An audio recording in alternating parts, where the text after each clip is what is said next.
नमस्कार, आप देख रहे हैं गुड न्यूज टुडे। शाम के 4 बज चुके हैं और ये वक्त होता है हमारे खास कार्यक्रम ये हुई ना बात का। मैं हूं आपके साथ अनंत भट्ट और कार्यक्रम में आज बात होगी उन मां बाप की जो अपनी मासूम बेटी को गले लगाने के लिए तरस रहे हैं और ये पिछले 2 साल से सिलसिला जारी है। एक पिता अपनी मासूम सी बच्ची को कंधों पर उठाने को बेताब है। मां उसे अपनी गोद में खिलाना चाहती है लेकिन ये हो नहीं पा रहा। भारत में वात्सल्य और मातृत्व की अलग परिभाषा है, लेकिन दुनिया के कुछ मुल्कों में बच्चों की देखभाल के अलग ही नियम हैं और इन्हीं नियमों में उलझकर रह गई है एक छोटी सी बच्ची।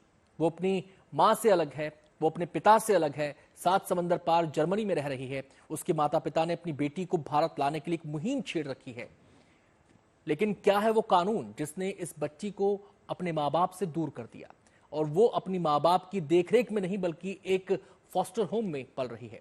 कैसे इस बच्ची की वतन वापसी हो सकती है, कैसे ये बच्ची अपने मां बाप को फिर से मिल सकती है, कैसे ये बच्ची अपने मां बाप की गोद में फिर से खेल सकती है, इन्हीं तमाम पहलुओं पर आज अपने खास मेहमानों से हम चर्चा करेंगे। मेहमानों का पूरा पैनल हमारे साथ मौजूद है।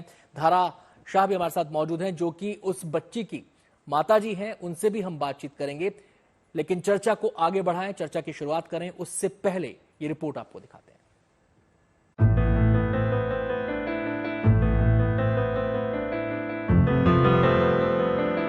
हम यहाँ पे यही रिक्वेस्ट कर रहे हैं, बच्ची इंडियन सिटीजन है, उसे इंडियन चाइल्ड वेलफेयर कमेटी के अंदर इंडियन परिवार में बड़ा होना चाहिए, उसे इंडिया लाया जाए। हम हमारी जो भी प्रोसेस है हम करेंगे, लेकिन बच्चे का हक है कि वो इंडिया आए। उसकी क्या गलती है? रुंधा गला और लड़खड़ाती आवाज, हाथ जोड़कर एक माँ अपनी बेटी को वतन वापस लाने की गुहार लगा रही है। साथ ही वो जानना चाहती है कि आखिर उसे कैसे किसी देश का कानून बच्चे से अलग कर सकता है। हम यहाँ पे यही रिक्वेस्ट कर रहे हैं, बच्ची इंडियन सिटीजन है, उसे इंडियन चाइल्ड वेलफेयर कमेटी के अंदर इंडियन परिवार में बड़ा होना चाहिए, उसे इंडिया लाया जाए। हम हमारी जो भी प्रोसेस है हम करेंगे, लेकिन बच्चे का हक है कि वो इंडिया आए। गुजरात की रहने वाली धारा और उनके पति भावेश शाह की बेटी लगभग 2 साल से जर्मनी में है और इन दोनों ने उसकी कस्टडी पाने के लिए दिन रात एक कर रखा है। अपनी बच्ची को वापस पाने के लिए परिवार जर्मनी की अदालत से लेकर भारत के विदेश मंत्रालय तक गुहार लगा चुका है और कूटनीतिक स्तर पर बच्ची को भारत लाने की कोशिशें अभी भी चल रही हैं। इस बीच एक दिन पहले धारा शाह ने दिल्ली में अलग अलग दलों की कई महिला सांसदों से मुलाकात की और मदद की गुहार लगाई। जया बच्चन, डिम्पल यादव और प्रियंका चतुर्वेदी समेत सभी सांसदों ने धारा की बात सुनी और सरकार के सामने मजबूती से इस मुद्दे को रखने का भरोसा दिया।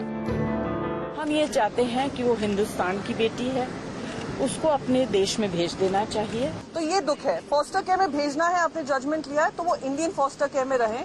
और इंडियन फॉस्टर केयर गुजरात का जो चाइल्ड वेलफेयर एसोसिएशन है उन्होंने आइडेंटिफाई भी किया है। तो मेरी बस यही हम सबकी यहाँ पे ये मांग है, इररिस्पेक्टिव ऑफ आवर पॉलिटिक्स, कि एक इंडियन चाइल्ड है जो जर्मनी में रोक ली गई है, उसको वापस देश में लाया जाए। इस मामले को पूरी तरह समझने के लिए इसकी तह तक जाना बेहद जरूरी है। धारा शाह ने बताया कि आखिर क्यों उनकी बेटी जर्मनी के फॉस्टर होम में है। फॉस्टर होम वो जगह है जहां बच्चों की देखभाल की जाती है। वो बच्चे जिनके माता पिता या तो इस दुनिया में नहीं हैं या फिर बच्चे की देखभाल करने में असमर्थ हैं।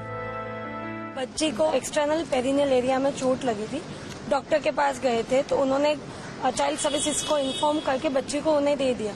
शुरू में उन्होंने sexual abuse of the child का झूठा आरोप हम पे डाला, लेकिन हॉस्पिटल ने report they the ruling out sexual abuse of the child in December 2021 and फिर पुलिस इन्वेस्टिगेशन होने के बाद वो भी केस क्लोज हो गया। हम हमारी लड़ाई लड़ रहे, फैमिली कोर्ट ने हमें बच्ची नहीं देने का ऑर्डर दे दिया। धारा और भावेश की यही मांग है कि उनकी बेटी इंडियन सिटीजन है, उसे इंडियन कल्चर में बड़ा होना चाहिए, इसलिए उनकी बेटी को भारत भेजा जाए। और वैसे भी ये कोई पहला मामला नहीं है, इससे पहले भी यूरोप और अमेरिका में ऐसे कुछ मामले सामने आ चुके हैं। वहाँ भी माता पिता पर अपने बच्चों की देखभाल में लापरवाही के आरोप लगे थे और बच्चे की कस्टडी उनसे ले ली गई थी। अगर जर्मन सरकार बोल रही है कि माँ बाप से खतरा है, तो किसी भी भारतीय परिवार को क्यों नहीं मिलने दिया जाए? क्या सारे भारतीय परिवार से खतरा है? भारत सरकार के ऑफिशियल्स को क्यों नहीं मिलने दिया जा रहा है? उनसे थोड़ी ना बच्चे को खतरा है। ये जर्मन लोगों, जो जर्मन चाइल्ड सर्विसेज की सोच दिखाती है कि वो हमारे भारतीय लोग के लिए वो क्या सोचते हैं। भारत सरकार अपनी कोशिश कर रही है, पर अब ये मामला ऐसा होगा कि बिना हमारे माननीय प्रधानमंत्री श्री नरेंद्र साहब मोदी जी अगर इंटरवेन करेंगे तभी इसको हो सकता है। पहले भी भारत सरकार नॉर्वे से बच्चों को लाए हैं, अमेरिका से बच्चों को लाए हैं। ये कोई पहला मामला नहीं है जब परवरिश के मयारों को लेकर माँ बाप और बच्चों के बीच विदेशी कानूनों ने दीवारें खींची हैं। इससे पहले भी कई माँ बाप इस दर्द को झेल चुके हैं। मसला बड़ा है, भावनात्मक है और संवेदनशील भी। रियल लाइफ के इस मुद्दे पर बॉलीवुड में फिल्म भी बन चुकी है जो इस मामले की गंभीरता को बयां करती है। धारा और भावेश की बेटी के मामले ने एक बार फिर से इस बहस को सुर्खियों में ला दिया है। वो लंबे समय से लड़ाई लड़ रहे हैं, लेकिन बेटी का इंतजार अभी भी है। Bureau report, good news today. तो ये लड़ाई लंबी समय से चल रही है, लेकिन माँ बाप का इंतजार अभी तक खत्म नहीं हुआ है। बच्ची अभी भी जर्मनी में है, फॉस्टर केयर में है और माँ बाप परेशान है, बाहर तड़प रहे हैं अपनी बच्ची के लिए, कोशिश कर रहे हैं कि उसे जल्द से जल्द अपनी गोद में वो खिला सके, उन्हें बच्ची वापस मिल सके। लेकिन इसके लिए एक लंबी कानूनी लड़ाई सामने नजर आती है। तमाम पहलुओं पर चर्चा करेंगे। खुद धारा शाह जो कि बच्ची की माताजी हैं, हमारे साथ मौजूद रहेंगी, लगातार इस लड़ाई को आगे बढ़ा रही हैं। अचल कुमार मल्होत्रा हमारे साथ मौजूद रहेंगे, पूर्व राजनयिक। इस चर्चा के तमाम पहलुओं पर, राजनयिक पहलुओं पर हमसे बातचीत करेंगे। इसके अलावा हमारे साथ प्रज्ञा पारिजात Singh, senior advocate, supreme court और एक्टिविस्ट मौजूद रहेंगी, हमारे नोएडा स्टूडियो में मौजूद हैं। बहुत बहुत स्वागत है आपका। इसके अलावा एडवोकेट अभय शाह हमारे साथ मौजूद रहेंगे जो कि कोऑर्डिनेटर हैं सेव आर्या मूवमेंट के, यानी वो बच्ची जो इस समय जर्मनी में फॉस्टर केयर में है। लेकिन सबसे पहले चर्चा की शुरुआत मैं करना चाहूंगा धारा से। धारा, आपसे हम जानना चाहते हैं कि आपको आपकी बच्ची से क्यों अलग किया गया, किस आधार पर अलग किया गया, कैसे ये पूरा घटनाक्रम हुआ? देखिए, बच्ची को चोट लग गई थी, हम हॉस्पिटल लेके गए, उन्होंने कुछ नहीं ये करके भेज दिया। फिर जब फॉलोअप के लिए गए तो उन्होंने चाइल्ड सर्विसेज को इन्फॉर्म कर दिया। फिर हमें पता चला कि उन्होंने sexual abuse of the child suspect किया है। हमने बोला देखा ऐसा कुछ नहीं हुआ है, हमारी बच्ची है, 7 महीने की बच्ची है, अगर हमने कुछ गलत किया होता तो हम छुपाने की कोशिश करते, या हम खुद डॉक्टर के पास आ रहे। हॉस्पिटल की रिपोर्ट दे दी कि बच्ची के साथ ऐसा कुछ नहीं हुआ है, रूलिंग आउट सेक्सुअल अब्यूज, और पुलिस के सारी जांच के बाद बंद हो चुका। हम लगा अब हमारी बच्ची हमें दे दी जाएगी, लेकिन चाइल्ड सर्विसेज ने हमारा पेरेंटिंग राइट टर्मिनेट करने का केस चालू रखा जी। उन्होंने बताया कि हमारा पेरेंटिंग एबिलिटी रिपोर्ट बनेगा। कोर्ट अपॉइंटेड एक्सपर्ट ने 1 साल के बाद वो रिपोर्ट दी। वो रिपोर्ट इंडियन कल्चर और वेस्टर्न कल्चर के डिफरेंस थे, लेकिन वो रिपोर्ट हमारे फेवर में है। उन्होंने बोला बच्ची को माँ बाप के साथ रहना चाहिए जी, पर कोर्ट के ऑर्डर ने वो हमारे फेवर में आई, इसलिए वो भी इग्नोर कर दिया है। तो कोर्ट का ऑर्डर आ गया कि बच्ची हमें नहीं दिया जाए और बच्चे की पूरी कस्टडी जर्मन चाइल्ड सर्विसेज को दे दी गई जी। मैं आपसे अब ये 2 चीजों पर थोड़ी सी क्लैरिटी चाहता हूं। आपने जो बातें बताई हैं उससे 2 बिंदु भरकर सामने आते हैं। पहला ये कि एक पुलिस केस था और दूसरा केस था पेरेंटिंग से जुड़ा हुआ, ठीक है? तो आप कह रहे हैं पुलिस केस खारिज हो गया लेकिन पेरेंटिंग टर्मिनेट कर दी गई जी जी। एक दिसंबर फरवरी 2022 में बंद किया without any charges public prosecutor office, और फैमिली कोर्ट का केस था जो हमारी कस्टडी के लिए, वो कस्टडी फैमिली कोर्ट ने हमसे पूरी लेके जर्मन चाइल्ड सर्विसेज को दे दी गई जी। धारा, आपसे ये जानना चाहते हैं जिस समय कोर्ट में आपने अपनी दलीलें रखी, क्या उस समय हमारी सांस्कृतिक पृष्ठभूमि पर, हमारी कल्चरल बैकग्राउंड पर, यानी इंडियन कल्चर पर, इंडियन पेरेंटिंग पर, इंडियन पेरेंटिंग स्किल्स पर बात हुई, या फिर सारी चीजें जर्मनी के नजरिए से ही कोर्ट में उन्हीं के आधार पर ही चर्चा चलती रही? क्या कल्चरल वैल्यूज के ऊपर बात हुई, क्या बच्चे की ग्रोथ के ऊपर बात हुई, या केवल पेरेंटिंग स्किल्स ही जो था वो मुद्दा रहा चर्चा का जिरह के दौरान? जी, जैसे कोर्ट की हियरिंग 2 दिनों में हुई, 11 घंटे चली, उसमें से 9:30 से 10 घंटा कोर्ट अपॉइंटेड एक्सपर्ट की बातें ही सुनी गई। पूरी पेरेंटिंग स्किल पे उनका जो रिपोर्ट है उसी पे चर्चा हुई। हमें सिर्फ 1-1.5 घंटे बोलने का मौका दिया गया, वो भी हमारे पर्सनल स्टेटमेंट। हमें हमारी चीजें, हमारे एक्सपर्ट ओपिनियन, हमारा डिफेंस कुछ भी रखने का जज ने अलाउ नहीं किया।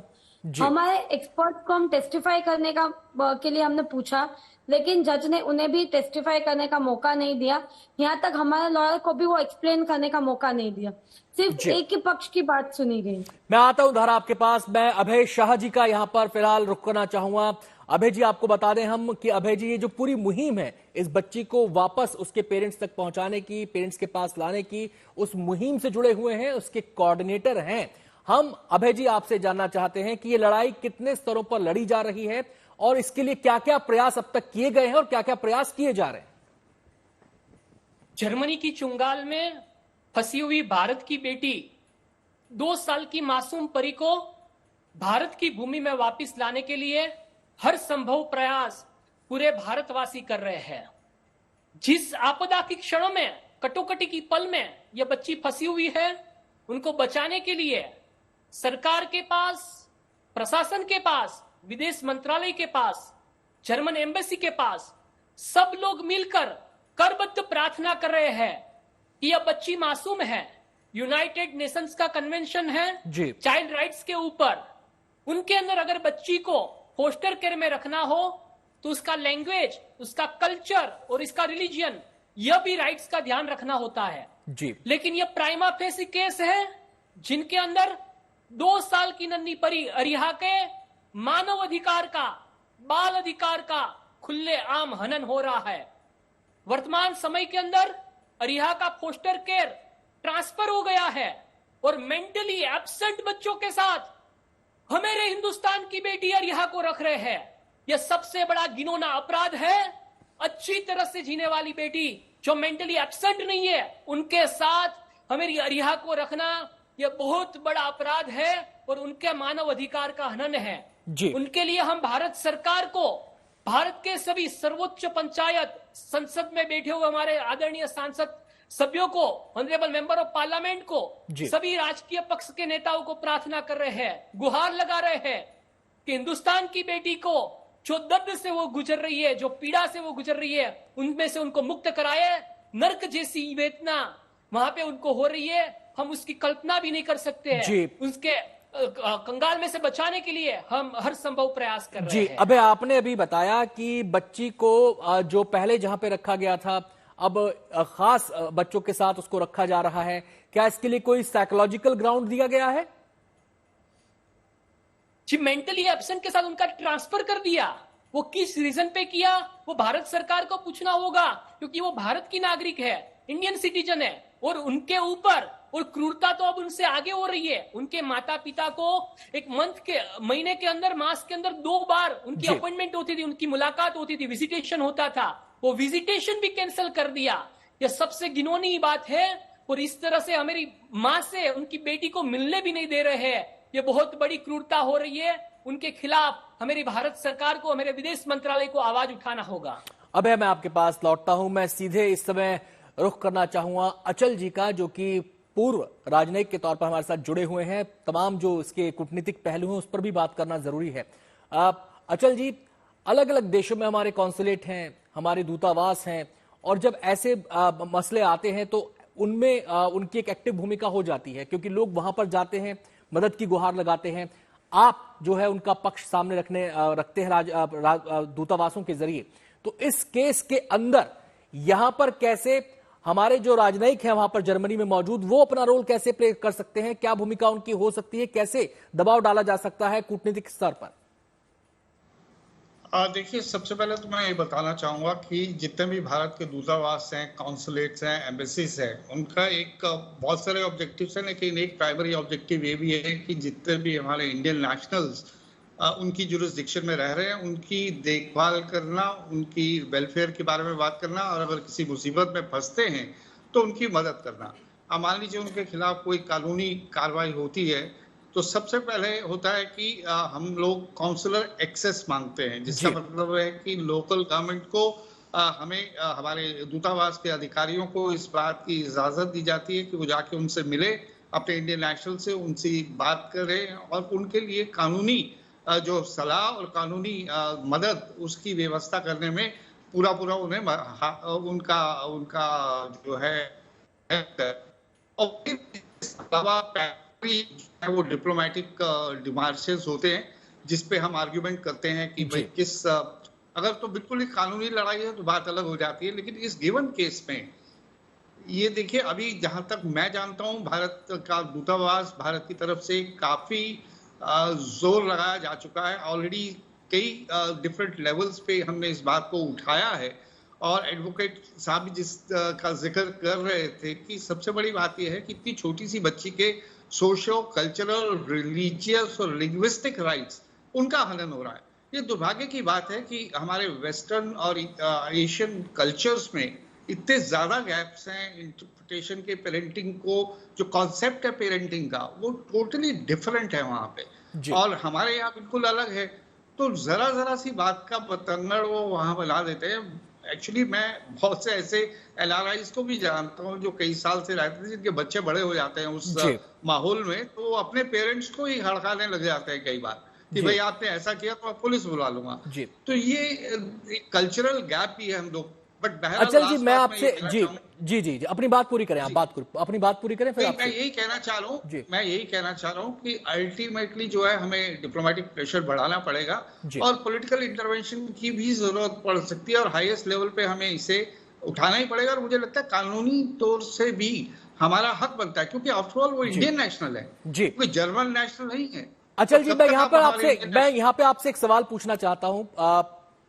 इस किस्म के मामलों में क्या आपको लगता है कि जो विदेशी व्यवस्थाएं हैं, जो विदेशी कानूनी एजेंसियां हैं, वो किसी पूर्वाग्रह से भी ग्रसित होती हैं? क्या उनके मन में कोई पूर्वाग्रह होता है जिसके आधार पर वो ना तो भावनाओं को देखती हैं, ना वो कल्चरल वैल्यूज को देखती हैं, ना बच्चे की पृष्ठभूमि को देखती हैं, ना ये देखती हैं कि ये बच्चा, इसकी सांस्कृतिक वैल्यूज क्या है, ये इसका जो बैकग्राउंड है, पारिवारिक बैकग्राउंड है, वो क्या है? नहीं, मैं बिल्कुल मैं इस बात से सहमत हूं कि एक बायस तो है, एशियंस को लेके बायस है, और विद इन एशिया और दूसरे रिलीजन्स को लेके अगर हम बात करें तो कुछ पर्टिकुलर रिलीजियस कम्युनिटीज हैं जिनको लेकर भी बायस है। तो वो जो भी उनकी परसेप्शन से, चूंकि उनकी सोच से परे है, हमारा जो कल्चर है उनकी सोच से परे है, और वो बहुत ही मैकेनिकली इसको इन चीजों को डील करते हैं, और बहुत ही लकीर के फकीर होकर बात करते हैं, उनकी समझ से बाहर। और ये पहला केस नहीं है, इससे पहले भी बहुत से अमेरिका, यूरोप, स्कैंडिनेवियन कंट्रीज में ऐसे केसेस हो चुके हैं, और अभी 2-3 साल पहले भी एक केस हुआ था। In fact Mrs Chatterjee versus Norway, उस पर एक फिल्म भी बनी है जिसमें इस पूरी चीज इसका जो है वो अच्छा जी, मैं आपके पास आता हूं। ये समस्या गंभीर है, ये समस्या पुरानी है, और अलग अलग समय पर अलग अलग रूपों में अलग अलग लोगों के साथ ये सामने आती रही है। प्रज्ञा जी का मैं यहाँ पे रुख करना चाहूंगा, जो कि एडवोकेट है सुप्रीम कोर्ट की और एक्टिविस्ट भी हैं, ऐसे मामलों से लगातार इन मामलों को लेकर वो एक्टिव रही हैं। प्रज्ञा जी, मेरा सवाल आपसे ये है कि इस मामले के दो पहलू हैं, एक है इसका इमोशनल एस्पेक्ट, भावनात्मक पहलू, भावनात्मक पक्ष, और एक है इसका लीगल एस्पेक्ट, और तीसरा एस्पेक्ट हमारी कूटनीति से भी जाकर जुड़ जाता है। और ये कोशिश हो रही है कि हमारे सांसद भी प्रयास कर रहे हैं, हो सकता है हमारी सरकार को भी एक एक्टिवली, क्योंकि विदेश मंत्रालय तो पहले से ही एक्टिव था, और आगे जाकर इसमें प्रयास किए जाए। लेकिन मेरा सवाल आपसे ये है कि इस मामले का जब इस पर विचार किया जाएगा, इस पर इसके बारे में सोचा जाएगा, तो क्या केवल कानूनी पक्ष ही बनता है, या ऐसे मामलों के अंदर जो भावनात्मक मुद्दा है वो भी एक बड़ा फैक्टर होता है? Thank you for your question sir. Supreme court जो भारत का है, यहाँ पे एक स्पेशल जुरिस्डिक्शन दिया गया है जिसे कहते हैं पेरेंट्स पेट्रियाई जुरिस्डिक्शन, जिसका मतलब है कि यदि कभी भी कोई ऐसे कपल हैं जिनके बीच में लड़ाई है, या एक देश से दूसरे देश में बच्चे को लेकर आना है, चाइल्ड कस्टडी के मैटर्स में कोर्ट बेहद संजीदा होता है। वहां पे कोर्ट अपने आप को स्टेप इन कर लेता है बच्चे के वेलफेयर के लिए, और वो हर वो डिसीजन लेने के लिए सक्षम है। उसको इतनी पावर मिली हुई है भारत के सारे कोर्ट्स में कि वो काफी एस्पेक्ट्स को मद्देनजर रखते हुए बच्चे के भलमनसाहत के लिए डिसीजंस लेता है। इस मुद्दे में कई सारे दावपेच है। हम लीगल एस्पेक्ट की यदि बात करें तो यहाँ पे सबसे पहले तो ये बनता है कि जिस तरीके के फैक्ट्स अभी मुझे बताए गए हैं, ये बेहद जरूरी है कि हम इस बात का ध्यान रखें कि न सिर्फ यहाँ पे ह्यूमन राइट्स वायलेशन है, बट चाइल्ड अब्यूज हो रहा है। बच्चे को एक फोस्टर से दूसरे फोस्टर में शिफ्ट किया गया है। अगर कोर्ट के ऑर्डर की तामील की गई है और बच्चे को शिफ्ट भी किया जा रहा है, तो ये देखना जरूरी है कि स्पेशल असिस्टेंस वाले बच्चों के साथ इस बच्चे को क्यों रखा गया है।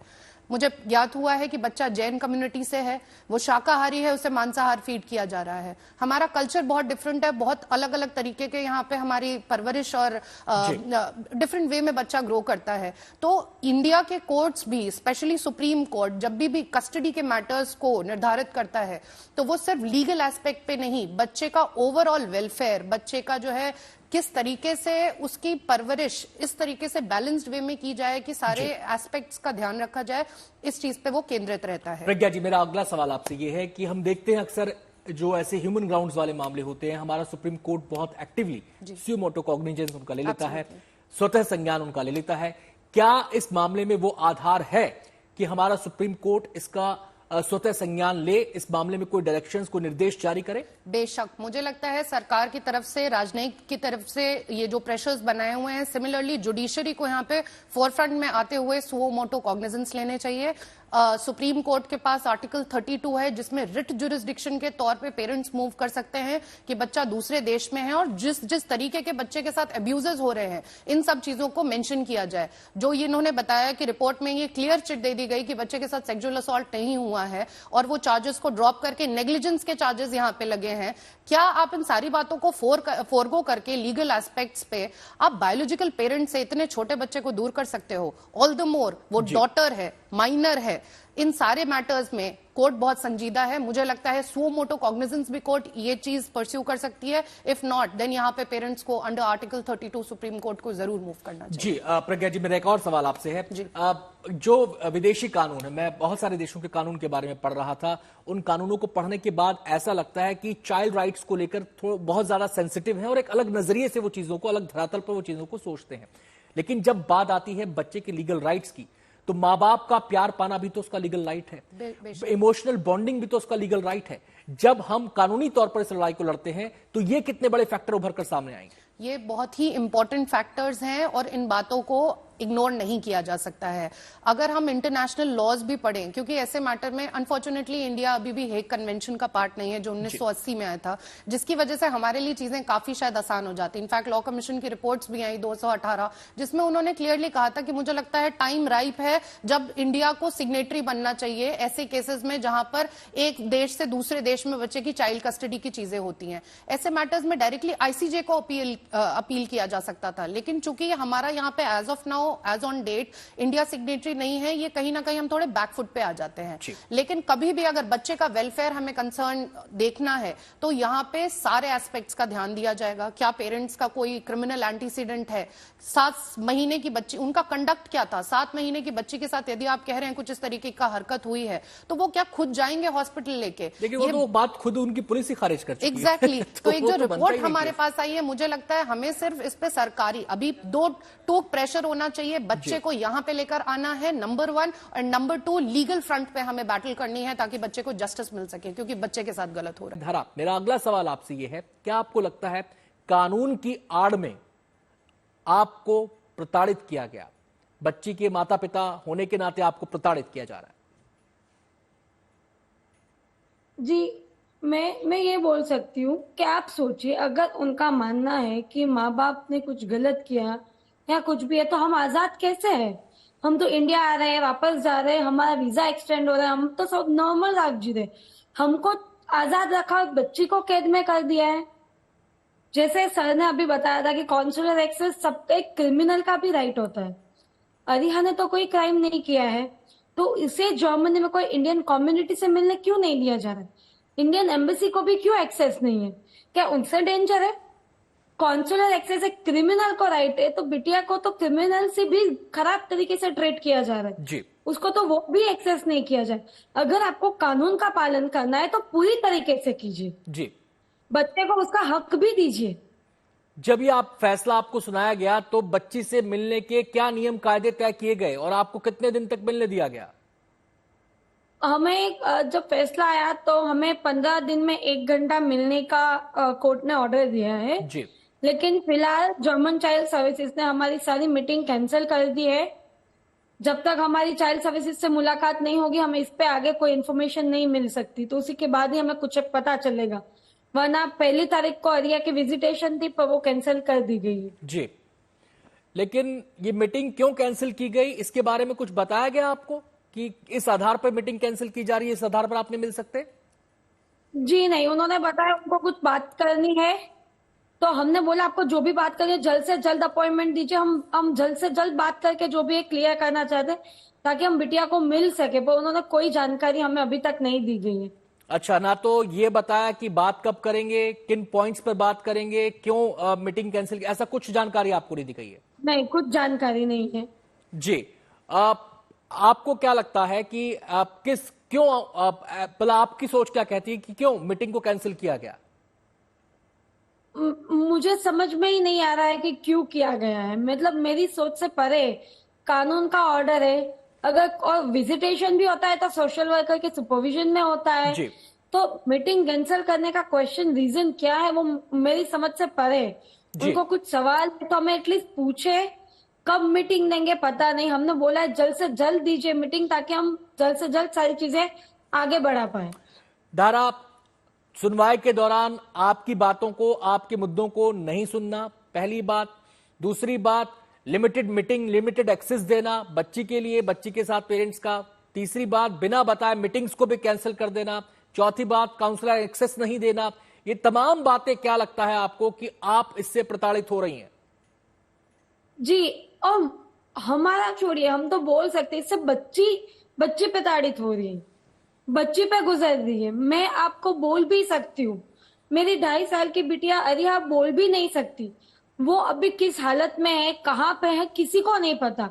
हमें नहीं पता, भारत सरकार को नहीं पता, उसको कहाँ मुंह कर दिया है कुछ नहीं पता, उसका ध्यान रखा जा रहा है कि नहीं किसी को कुछ नहीं पता। यहाँ पे बच्ची भोग बन रही, वो एक ऑब्जेक्ट नहीं है, उसको कहाँ मुंह कर दिया है और उसके साथ रह कुछ इन्फॉर्मेशन दी नहीं गई है। जी, एटलीस्ट एम्बेसी को तो सब पता होना चाहिए ताकि बच्ची सेफ है, सिक्योर है, हम सबको आश्वासन है। लेकिन हमें कुछ चीज नहीं पता है। यहाँ पे बच्ची भोग बन रही है। चलिए मैं आपके पास आता हूं। मैं अभय जी का यहां पर रुख करूंगा। अभय जी, जो कोर्ट ऑर्डर आया, जो कोर्ट का आदेश आया जिसमें धारा को और उनके पति को बच्ची से अलग कर दिया गया, बच्ची को मां बाप से दूर कर दिया गया, उस आदेश में क्या कहा गया था, किस आधार पर यह फैसला लिया गया? साइकोलॉजिकल असेसमेंट के बाद ऑनरेबल कोर्ट को डिसाइड करना चाहिए। जो यूएनसीआरसी का कन्वेंशन है, United Nations of child rights का, उनके अंदर भारत भी सिग्नेटरी है और जर्मनी भी सिग्नेटरी है। तो जब भी बच्चा ऐसी कोई परिस्थिति आए, ऐसी कोई हालात आए, तब बच्चे को फोस्टर केयर के अंदर शिफ्ट किया जाता है, तो उनको सबसे पहले एक्सटेंडेड फैमिली को देना चाहिए। तो फोस्टर केयर के अंदर जब शिफ्ट करते हैं तो उनके एक्सटेंडेड फैमिली को वहां देना चाहिए। उनके अरिहा के केस के अंदर उनके नाना नानी सब, उनके दादा दादी सब यहाँ इंडिया में मौजूद है, तो उनके जहां पे उसके लैंग्वेज, कल्चर, रिलीजन, सब राइट्स को ख्याल रखना चाहिए। ये वहां के जर्मनी के अंदर इसको इग्नोर किया गया है। और जो प्रिंसिपल ऑफ नेचुरल जस्टिस है, कुदरती न्याय का सिद्धांत है, उनका भी पालन नहीं किया गया है, उनका भी सरेआम भंग हुआ है। तो उनके खिलाफ हमें आवाज उठानी होगी। जी, अभय जी, क्या लगता है आपको कि अब जब बात आती है पेरेंटिंग की, तो वहां का जो कानून है वो पेरेंटिंग को केवल और केवल एक स्किल के पैमाने पर तौलता है, एक स्किल के नजरिए से देखता है कि पेरेंटिंग भी एक स्किल है, जबकि हमारे यहां पेरेंटिंग का मतलब है इमोशनल बॉन्डिंग, इमोशनल अटैचमेंट, उसके साथ एक पूरा का पूरा हम अपने साथ अपनी सांस्कृतिक विरासत को कैरी करते हैं, अपने संस्कारों को कैरी करते हैं। लेकिन क्या वहां पर इन चीजों की कोई वैल्यू है? मेरी साक्षात मातृत्व की भावना क्या होती है, मातृत्व के लिए हम धाराबेन हमारे सामने मौजूद है। एक माँ उनकी बच्ची को बचाने के लिए 2 साल से जगह जगह पर जा रही है और गुहार लगा रही है, पुकार कर रही है, मेरी बिटिया को बचाओ। ये आवाज, ये अपने आप में दिखा रहा है कि मातृत्व का क्या महिमा है जी। वो विदेश के अंदर उनकी क्या परिस्थिति है, वो लोग सिर्फ कानून के नजरिए से देखते हैं, हमारे यहाँ भावनात्मक नजरिए से देखते हैं। बच्चे को बचाने के लिए, बच्चे के अधिकार की रक्षा के लिए, उनके जीवन की रक्षा के लिए हम क्या नहीं करते हैं, वो सवाल है। इसलिए वहां के कानून में और यहाँ की जो समाज की परिस्थिति है, उसके अंदर आसमान जमीन का अंतर है।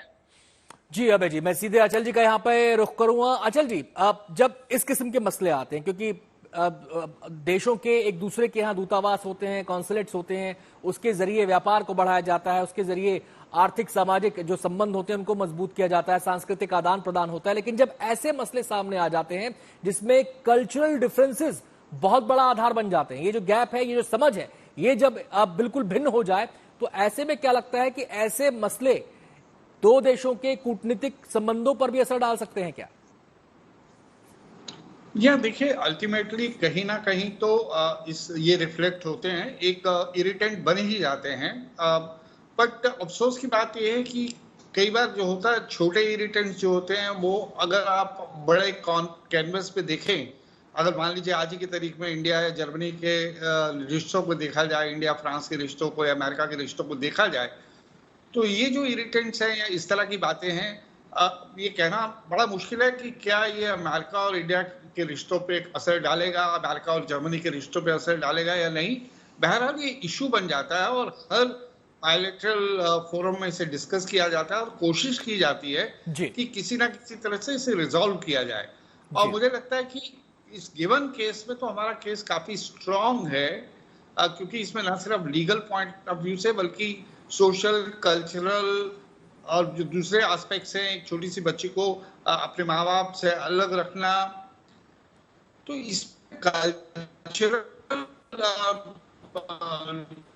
डिफरेंसेस हो अभी हमारे पास 3 ही रिसोर्सेज है। यहाँ जर्मन एम्बेसी पे प्रेशर डाला जाए, भारत सरकार जो हमारी एम्बेसी है जर्मनी में, बर्लिन में, वो लोकल गवर्नमेंट के साथ करे और पॉलिटिकल लेवल पे भी इस इशू को उठाया जाए। तो इससे पहले हो चुका है कि हम सक्सेसफुली बच्चों को वापस ला चुके हैं, और खासतौर से इस केस में जहां ये बच्ची जो है इंडियन नेशनल है। अब वो, मुझे लगा मदर कह रही थी उन्हें मालूम ही नहीं है कि आज की तारीख में कहाँ है, तो मुझे लगता है आपके लीगल एक्सपर्ट ज्यादा अच्छा बता पाएंगे कि क्या ये हैबीस कार्पस का केस बनता है या नहीं बनता। जी, मैं आप उससे प्रोड्यूस करने के लिए कोर्ट में केस मैं उस पहलू पर जाऊं, लेकिन उससे पहले एक अचल जी, एक सवाल आपसे भी और। देखिए, कानून का अपना नजरिया होता है, अपने तौर तरीके होते हैं, लेकिन कूटनीति भी अपने नजरिए, अपने तौर तरीके से चलती है।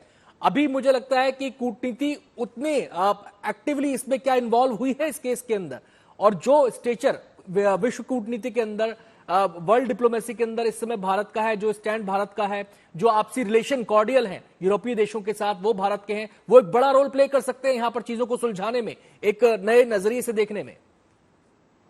नहीं, बिल्कुल, क्यों नहीं। मुझे जहां तक मेरी नॉलेज में है तो विदेश मंत्रालय ने इस विषय को उठाया है, काउंसलर एक्सेस ली है, और अगर वो डिनाई की जा रही है तो मुझे लगता है इसे और भी फोर्सफुली तरीके से उठाना चाहिए, इसे पॉलिटिकल इशू बनाना चाहिए। देखिए, लीगल और इमोशनल इशू तो है, वो अपनी जगह है, उसके रिकॉर्सेस बड़े लंबे हो सकते हैं। अगर हम इसे एक बार ठान लें कि हमने इसको पॉलिटिकल इशू बनाना है, तो मुझे लगता है कि रिजल्ट्स जो हैं इसके ज्यादा अच्छे आएंगे और पॉजिटिव भी रहेंगे।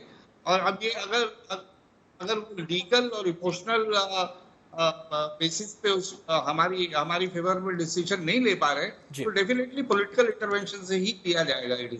चलिए, अब हम सीधे यहाँ पर रुख करना चाहेंगे प्रज्ञा जी का, जो हमारे साथ मौजूद है। प्रज्ञा जी, बंदी प्रत्यक्षीकरण, हेब्स कॉर्पस की यहाँ पर जिक्र किया गया, हमारे जो कॉन्स्टिट्यूशनल राइट्स हैं उनकी रेमेडी के तौर पर इसको देखा जाता है। ये जो आधार है, ये जो पूरा घटनाक्रम है, क्या उसके लिए पुख्ता आधार तैयार करता है? एब्सोल्युटली सर, मैंने इसीलिए बोला कि आर्टिकल 32 में जो रिट ऑफ हिबस कॉर्पस है, जो बेसिकली ये कहती है कि where is the body, child कहाँ है, जैसे कि इन्होंने अभी मुझे ज्ञात कराया कि आज ऑन डेट किसी को ये पता ही नहीं है कि बच्चा है कहाँ पे। Under that situation and circumstance हमारा लीगली बहुत स्ट्रांग रीजन बनता है कि हम सीधे सर्वोच्च न्यायालय में जा सकते हैं 32 के तहत, जो हमारे भारतीय संविधान आइन में दिया हुआ है, और उसके तहत हम पूछ सकते हैं, डायरेक्ट कर सकते हैं इंडियन एम्बेसी एट जर्मनी को, जो जर्मन एम्बेसी है यहाँ, इन सबको पार्टी बना के हम ये पूछ सकते हैं कि बच्चे के वेयर अबाउट्स कहाँ है। वी डू नॉट नो बच्चा है कहाँ पे, और ये बहुत ही स्ट्रॉन्ग ग्राउंड है। इस समय मुझे लगता है समय बिल्कुल एप्रोप्रिएट है कि हमें यहाँ पे इनकी दस्तक हमें करनी चाहिए, और पॉलिटिकल लेवल पे जो प्रेशर बन रहा है, सिमिलरली लीगल लेवल पे भी हम इस क्वेश्चन को इमीडिएटली रेज करें। जी, हमारा जो पूरा का पूरा जुडिशियल सिस्टम है उसमें कई किस्म की याचिकाएं होती हैं, जो पार्टी है डायरेक्ट वो भी याचिका डाल सकती है, लेकिन पीआईएल्स भी बहुत डलती हैं। अगर पेरेंट्स यहाँ पर एक्टिव उस दिशा में नहीं गए हैं तो उनके आधार पर पीआईएल भी डाली जा सकती है। बेशक पीआईएल भी डाली जा सकती है, बट चूंकि बायोलॉजिकल पेरेंट्स हैं, दोनों भारत में ही हैं, अगर यदि इस समय दोनों भारत में, मुझे लगता है कि उनका पहला अधिकार बनता है कि वो थ्रू द माइनर चाइल्ड यहाँ पे सुप्रीम कोर्ट को मूव कर सकते हैं।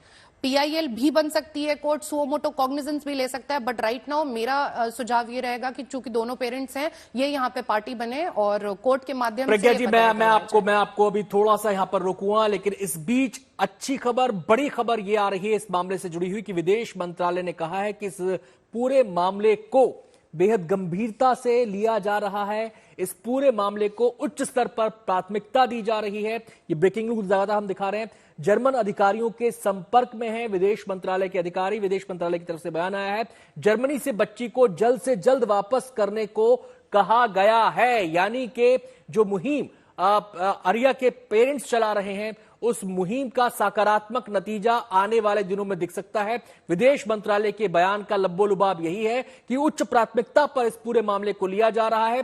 कोशिशें पुरजोर की जा रही हैं कि जिस बच्ची को अपने माता पिता से अलग कर दिया गया है, वो बच्ची अपने माता पिता तक पहुंचे।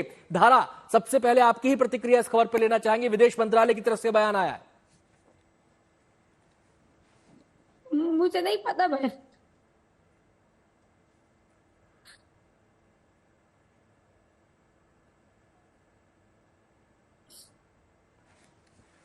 धारा जी धारा, हम जानते हैं कि इस समय आप किस इमोशनल ट्रॉमा से गुजर रही हैं, लेकिन ये लड़ाई हिम्मत के साथ ही लड़ी जाएगी और हिम्मत के साथ ही इस लड़ाई को जीता जाएगा। इसमें भावनाएं, कई बार भावनाओं का उफान आएगा, लेकिन भावनाओं पर काबू रखते हुए ही अपनी लड़ाई को हमें आगे बढ़ाना होगा। तो आपसे सवाल मेरा यही है कि विदेश मंत्रालय, क्योंकि आप सांसदों से मिले, उन्होंने भी कहा था कि सरकार से बातचीत करेंगे, पहले से विदेश मंत्रालय एक्टिव था, अब कहा गया है कि उच्च स्तर पर प्राथमिकता यानी हाई प्रायोरिटी पर उनके मामला है, कोशिश की जा रही है, जर्मन अधिकारियों से बातचीत की जा रही है। कैसे बयां करेंगे आप अपने मनोभावों को, अपनी जो आपके मन में विचार आ रहा है इसको? मेरा बस विचार यही है कि अब 2 साल से बातचीत ही कर रहे हैं, अब इसको रिजल्ट लाने का समय आ गया है। बस हाईएस्ट प्रायोरिटी पे जल्द से जल्द रिजल्ट आए, बस यही मैं आशा रखती हूँ जी। और विदेश मंत्रालय यही भरोसा आपको दे रहा है कि रिजल्ट आने वाला है, रिजल्ट जल्द आएगा, बच्ची जल्द ही उसकी भारत वापसी होगी, स्वदेश वापसी होगी उसकी, ये भरोसा इस समय दिया जा रहा है।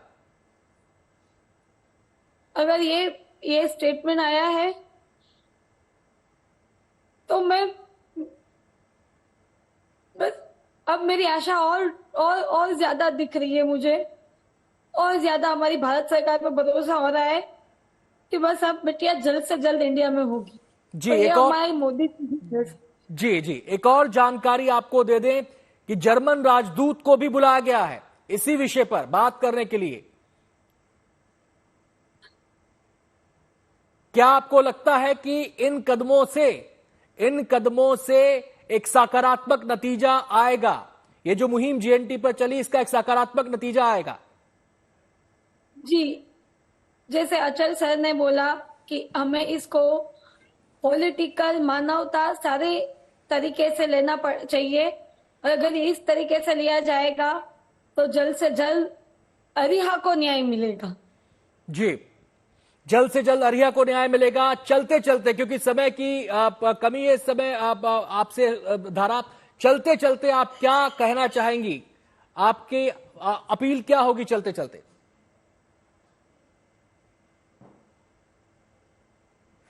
धारा, आप मुझे सुन पा रही है?